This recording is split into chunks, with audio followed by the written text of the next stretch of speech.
नमस्कार साथियों, M Rakesh YouTube channel में आप सभी का दिल से स्वागत करता हूं। साथियों, हम इस चैनल के माध्यम से रीजनिंग पढ़ेंगे और मेरे द्वारा यहां पर कंप्लीट रीजनिंग पढ़ाई जाएगी।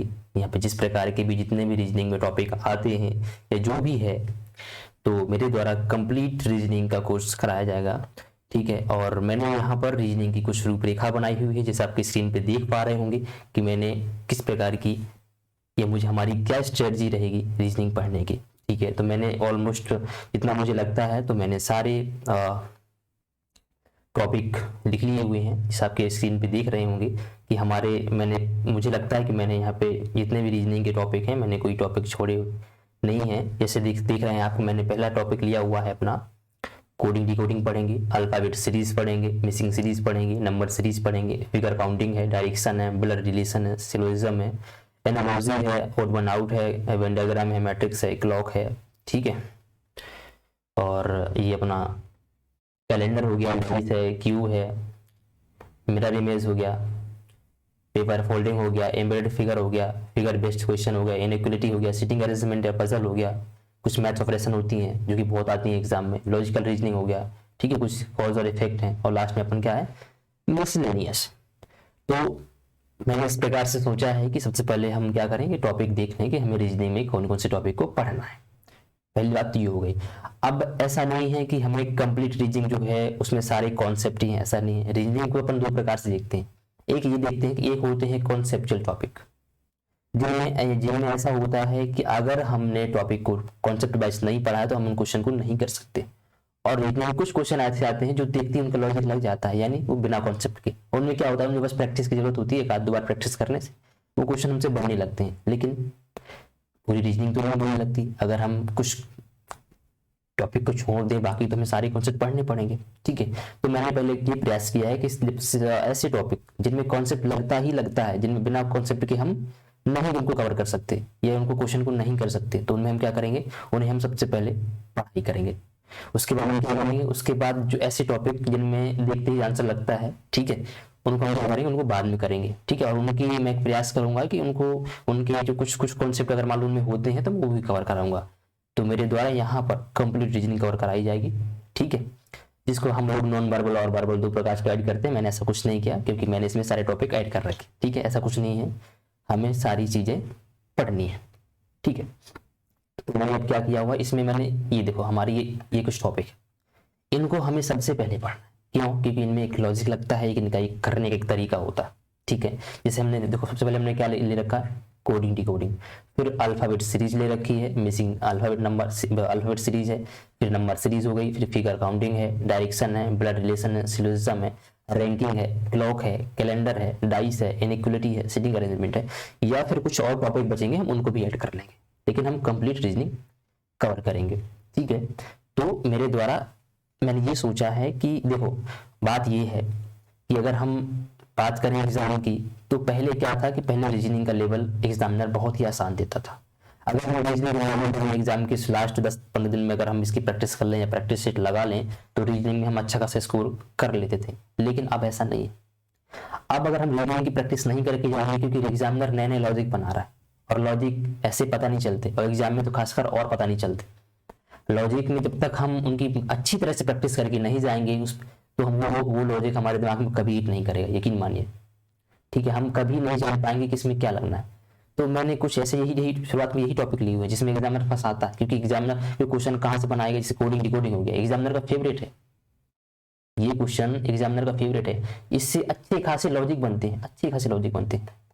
लगभग फंसता है एग्जाम में, यही फंसता है, क्योंकि देखो टाइम तो लिमिटेड होता है और लॉजिक लगाना डिफिकल्ट हो जाता है।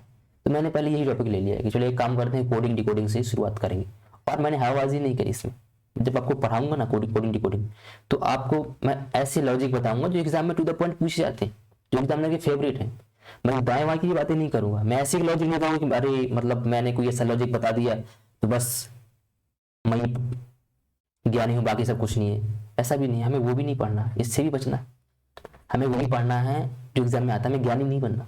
ठीक है, उसके बाद देखो मैंने अल्फाबेट सीरीज ली है, मिसिंग अल्फाबेट लिया है, नंबर सीरीज ली हुई है, फिगर काउंटिंग आता ही आता है, डायरेक्शन आता ही आता है, रिलेशन ये कैसे भूल सकते हैं, ये तो हर एक एग्जाम का फेवरेट है। एक दो क्वेश्चन तो इसके बनते ही बनते, ब्लड रिलेशन क्योंकि हम रोजमर्रा की जिंदगी से हम सभी से कुछ ना कुछ रिलेट करते हैं, माँ बाप से, भाई बहन से, मामा मामी, चाचा चाची, ठीक है, पति पत्नी, सब होते हैं।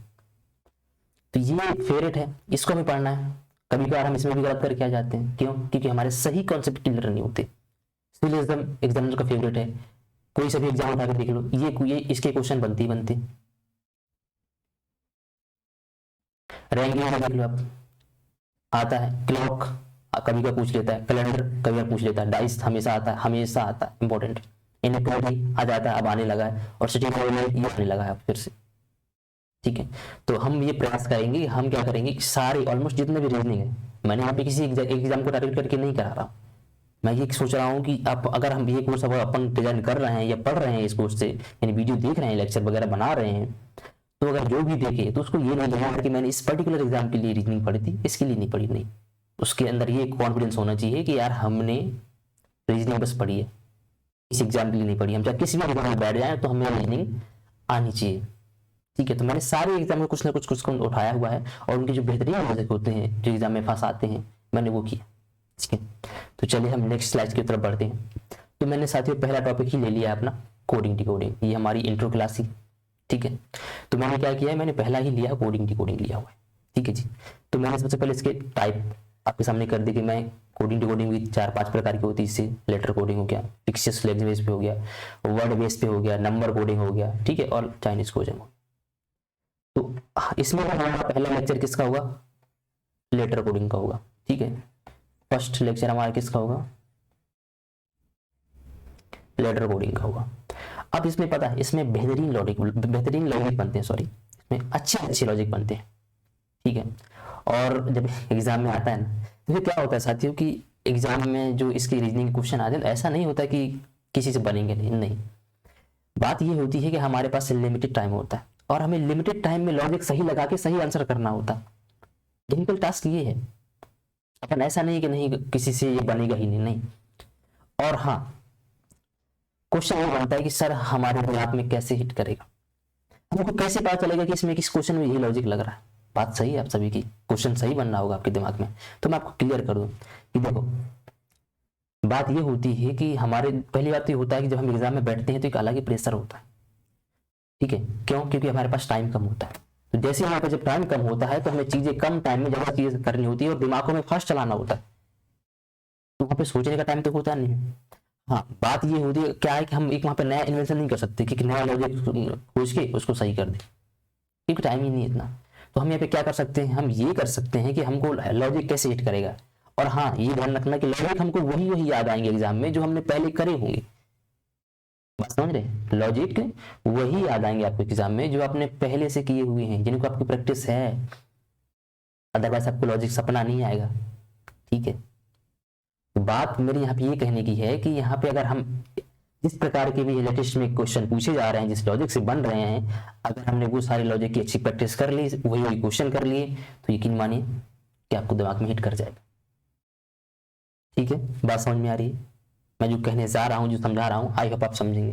देखो यार, रीजनिंग को हल्के में मत लेना, क्योंकि अगर रीजनिंग को हल्के में लगे तो फिर मुझे ऐसा लगता है कि रीजनिंग की वजह से आप सिलेक्शन से दूर हो जाओ, क्योंकि रीजनिंग मैथमेटिक्स की है और क्वेश्चन भी ठीक ठाक बनते हैं। तो रीजनिंग को आप बोलोगे नहीं, हम करेंगे एग्जाम से 8-10 दिन या 15 दिन पहले पढ़ेंगे, उसकी प्रैक्टिस करेंगे और रीजनिंग में अच्छा खासा स्कोर गेन करेंगे, ऐसा नहीं है। अब क्वेश्चन ठीक ठाक पूछता है तो हमें रीजनिंग की भी प्रैक्टिस करनी पड़ेगी। जितना वेटेज हम मैथ को देते हैं या इंग्लिश को देते हैं, रीजनिंग को भी देना पड़ेगा, ठीक है। खैर, अभी आप हो सकता है मेरे ऊपर उतना विश्वास ना रखें, क्योंकि ये मेरी पहली इंट्रो क्लास है और यहाँ पे मैं बात ही कर रहा हूँ कि हमें हमारी स्ट्रेटजी क्या होनी चाहिए, किस प्रकार से हम पढ़ेंगे। मैंने यही सारी चीज़ अपने बारे में बताई हैं, मैंने अभी कोई क्वेश्चन वगैरह नहीं करवाए, ठीक है जी। लेकिन मेरा मानना है कि जब आप मेरी पहली क्लास देखोगे, क्योंकि मैंने खुद का ही कंटेंट क्रिएट किया है और मैंने ये ध्यान रखा है कि जो क्वेश्चन पूछ रहा है लेटेस्ट में, जो भी क्वेश्चन पूछ रहा है लेटेस्ट में, मैंने वैसे ही कोशिश करी है, वैसे ही डिजाइन किया हुआ है। क्योंकि देखो, आसान मेरा मानना है, मैंने क्वेश्चन इसमें कुछ आसान भी उठाए हुए हैं, लेकिन देखो आसान क्वेश्चन एग्जाम में नहीं पूछे थे। मैं आपको डरा नहीं रहा हूँ, मैं कोई डिफिकल्ट आपको कराऊंगा नहीं, कि जो सिंपल तरीके से लॉजिक है, ऐसे नहीं है। अब एग्जाम में थोड़ा सा हल्का सा ट्विस्ट लाता है, बस हमें इस ट्विस्ट को पकड़ना है, उसमें प्रैक्टिस करनी है। और यकीन मानिए साथियों, रीजनिंग का जो डर है, जो लॉजिक है कि यार हम रीजनिंग में भी लॉजिक नहीं लगा पा रहे हैं, वो खत्म हो जाए। ठीक है, तो ये मेरी पहले इंट्रो क्लास है। हाँ, थोड़ा सा मैं आपको एक होमवर्क जरूर इसमें देना चाहूंगा, क्योंकि कोडिंग डिकोडिंग जो है इसमें क्या होता है, सबसे पहले देखो मैंने अपना ये जो टॉपिक उठाया ये अपना कौन सा है, ये हमारा लेटर कोडिंग है। तो लेटर कोडिंग में ए से लगा के जेड तक अधिकतर इन्हें यूज होना है, ठीक है। और देखो क्या होता है कि हम क्या है, हम ABCD से भी तो फैमिलियर हैं, लेकिन नंबर से ज़्यादा फैमिलियर। अगर मैं देखो आपको समझाऊं, अगर मैं बोल दूं अगर आपको कि A हो गया, C हो गया, E हो गया, ठीक है, और ये G हो गया, इसके बाद अगर मैं इससे बोल दूं, ठीक है, ये क्या हो गया हमारा, C हो गया, ये E हो गया, G हो गया, ये I हो गया। अब इसमें ठीक है, आप बोल रहे हो ABCDE F G, यानी 2 जुड़ रहा है, ठीक है। मान लो इसमें अगर मैंने कोई बड़ा सा नंबर दे दिया तो फिर आपको थोड़ा सा टाइम लगेगा, फिर ABCD ऐसा बोलोगे, ऐसे बोलोगे ना। लेकिन अगर आपको इनके नंबर याद है, प्लस वैल्यू याद है, जैसे A की 1 होती है, C की 3 होती है, और E की 5 होती है, और G की 7 होती है। इसी प्रकार C की कितनी है, 3 है, E की 5 है, और G की 7 और I की 9। तो आपको लग गया देखो लॉजिक कि इसमें भी 2, यानी सब में 2 लग रहा है, 2 जोड़ रहा है ना। बात ये हो जाती है, आपको ऐसा लगा कि क्या कर रहे हैं बोरी की, तो हमको आता है यार, इतना आसान सा लॉजिक कहाँ आता है। लेकिन अगर जब इसमें एक्स्ट्रा कभी 6 ऐड होगा, कभी 7 ऐड होगा ना, तब दिमाग चलेगा यार कि फिर कैसे करोगे। तो अगर हमें इनकी प्लेस वैल्यू याद है ना, समझो बात को, अगर हम इनकी प्लेस वैल्यू याद है तो हमको क्वेश्चन क्या करना है, क्वेश्चन हमारा आसानी से टूट जाएगा और टाइम भी कम लगेगा, ठीक है। चलिए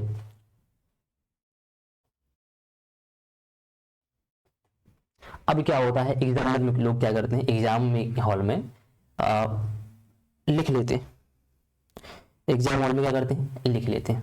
कैसे कि ABCD A to Z लिख लेंगे, उनकी नंबरिंग कर लेंगे। फिर क्या करेंगे, जब जैसे क्वेश्चन आएगा तो फिर देखेंगे, अच्छा S की वैल्यू कितनी है, अच्छा 8 है, ठीक है, O की वैल्यू कितनी है, 15। अरे ऐसे नहीं करना, क्यों, एग्जाम में क्या 2-4 घंटे टाइम मिलता है, अरे नहीं भाई 1 घंटे मिलता है, यही करना है क्या, तो ये काम एक काम करते हैं, इधर ही कर लेते हैं, क्लास में ही कर लेंगे, ठीक है। और इसके लिए आपको लोड करने लेने की जरूरत नहीं है।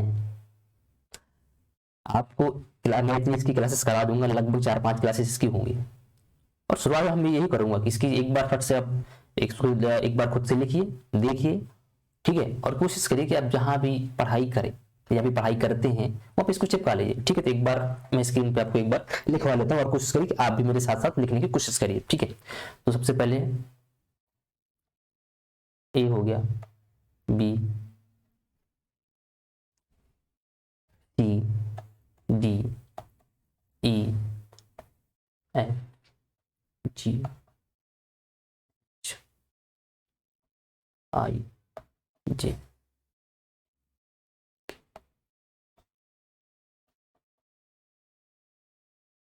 P, Q, R, S, T, U, V, W, X, Y। आप ये मत सोचिए कि ये मास्टर हमको क्या पढ़ा रहा है, ABCD पढ़ा रहा है हमको ABCD नहीं आती, ऐसा नहीं करिएगा, ठीक है ना। ये काम की चीज़ है आपकी, ठीक है। चाहो तो इसको स्किप कर सकते हो, अगर आपको ऐसा लगता है कि बोरिंग लगता है तो स्किप कर सकते हो, लेकिन मुझे लगता है कि नहीं, आप देखो यार, है ना, क्योंकि हमें सारी चीज़ें देखनी है। कुछ हो सकता है, कुछ आपके तरीके, कुछ हमारे तरीके में कुछ अगर बदलाव हो जाए, या कुछ आपको डिफरेंट लगे, या कुछ सिलेक्शन तक पहुंचाए, तो क्या बुराई इसमें, क्योंकि एग्जाम में एक नंबर से भी तो सिलेक्शन हो जाता है लोगों का, एक क्या आधे नंबर से, ठीक है। तो A की वैल्यू कितनी है, 1 है, B 2, 3, 4, 5, 6, 7, 8, 9, 10, 11, 12, 13, 14, 15, 16, 17, 18, 19, 20, 21, 22, 23, 24, 25, और इसकी है 26, ठीक है। आपको कुछ नहीं करना, देखो सबसे पहले ये है, एक मोटा मोटा होता है एक तरीका कि इसकी याद कर लो, A की 5 होती है, J की 10 होती है, O की 15 होती है, T की 20 होती है, Y की 25, आप ऐसे याद कर सकते हो, ठीक है। और मैं बोलना है कि आप फालतू किसमें एफर्ट मत लगाओ, ठीक है। कुछ नहीं करना आपको, सबसे पहले एक बार लिख लो, सबसे पहले कुछ नहीं करना आपको, क्या करना है, सबसे पहले आपको एक बार लिखना है, और जहां भी आप पढ़ाई करते हैं उसको चिपका लेना अपने सामने, और जब हम इसकी क्लास करेंगे एक बार उनकी प्रैक्टिस कर लेंगे। और जब आप इसके क्वेश्चन करोगे तो क्वेश्चन करते वक्त देखना है हमें, ऐसा नहीं करना है, देखना है, एक आध दो बार तो देखना ही देखना है, और तो मुझे लगता है कि 8 से 10 दिन में आपको एक कंप्लीट वैल्यू याद हो जाएगी। ठीक है जी। तो आशा करता हूँ कि अभी तक जो मैंने आपको बताया कि हमको रीजनिंग कैसे पढ़नी है और हमारी क्या स्ट्रेटजी होनी चाहिए, ठीक है, उस हिसाब से आपको कुछ ना कुछ चीज़ें तो समझ में आई होगी। और हाँ, हो सकता है कि आप थोड़ा सा जज करो यार कि ये कैसे, मतलब अभी कुछ उतना मज़ा नहीं आया, क्या पढ़ेंगे। लेकिन जब से अगर मैं अब जैसे ही नेक्स्ट लेक्चर हमारा आएगा कोडिंग डिकोडिंग का, सीधे हम कुछ नहीं यहाँ वहाँ की बातें नहीं करेंगे। हाँ, हो सकता है आज थोड़ा सा भी मैंने बातें थोड़ा सा कर ली हूँ, लेकिन जब लेक्चर नया आएगा हमारा तो उसमें हम क्या करेंगे, सीधे कोडिंग डिकोडिंग से स्टार्ट कर देंगे।